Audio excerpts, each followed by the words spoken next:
little kingdoms. See, a lot of men don't fully grasp the fact that when we call ourselves kings, we are ought to have kingdoms. A king is not a king without a kingdom. Okay? So, little kingdoms are family. When you have a wife and you have children, that's your kingdom right there.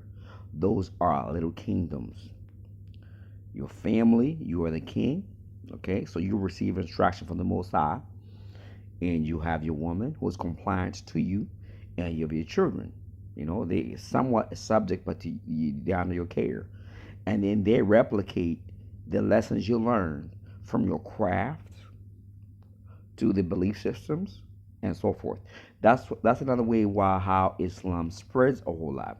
I've noticed that a lot of Islamic families. I've grown around Islamic families that would move into an area, and each man will have four, five, six, seven children, and they will have little kingdoms.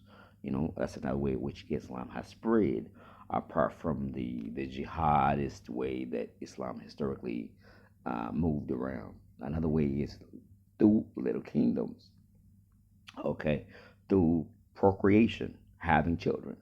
So now, modern day times is that a lot of females have not been versed that when they're under a man who's a righteous man, they're under a kingdom.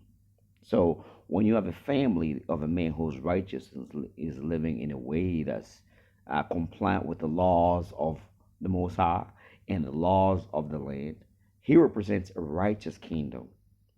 If that man's doing the right thing, his children are going to live right, his wife is going to live right, she's going to be wholesome. Now, a lot of women are not on board with a lot of men's programs. They want to do their own thing, which is not congruent with the kingdom. When families are moving in light of that righteous way with the man's ahead and everything else, the government can't touch its children. We know that pedophilia is a thing that's out there.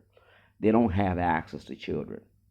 You know, they don't have access to a loose woman that's gonna be twerking on TV for them. The corporation doesn't have access to that. They don't have access to minors that can just pollute their minds. They don't have access to that because those children are under a kingdom.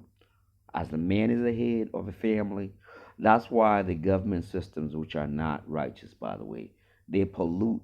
They don't want family dynamics. That's why they empower the women because the women don't mind.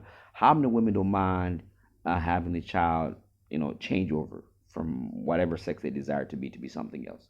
They don't mind. How many women don't mind not disciplining their child? We know that statistics show that children that are raised in just a predominantly female environment are not, they don't fare as good as the ones raised by their father. We know that.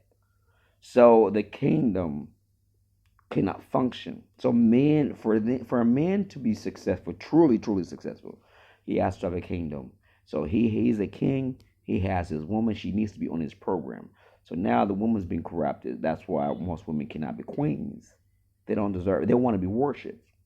A woman wants to be the goddess. She wants the man to lick her toes and lick everywhere else and just let her do whatever she wants. And then she wants to let her sexuality just be available to any man. Now, what king wants his woman, his queen, to be serviced by the subjects and the peasants and everything else, the bad boys, the 2 Chainz, the future? So what's happening is a lot of females, they're not in order. They don't deserve to be queens. So most men, they're kings on their own without a kingdom. If families were left to function in a righteous way, you have a lot of kingdoms. And that's a threat to establishment because the rulership of law, you will not have just like children as young as 11 years old changing their gender, or their sex, and pronouns and so forth. That's a threat to the establishment. That's righteousness. Serving the Most High, living a certain way, eating right. You're not going to be eating pollutants. So most men cannot run kingdoms because they don't have the environment for it. So the best a man can do, like something that I've done, is live off the land. Granted, right now I'm not on the land right now, but I'm establishing that. And then now the challenge for a man is to have a woman that's compliant. And oftentimes women are, unfortunately these days, deceptive. They'll say, I want that, but they don't want it.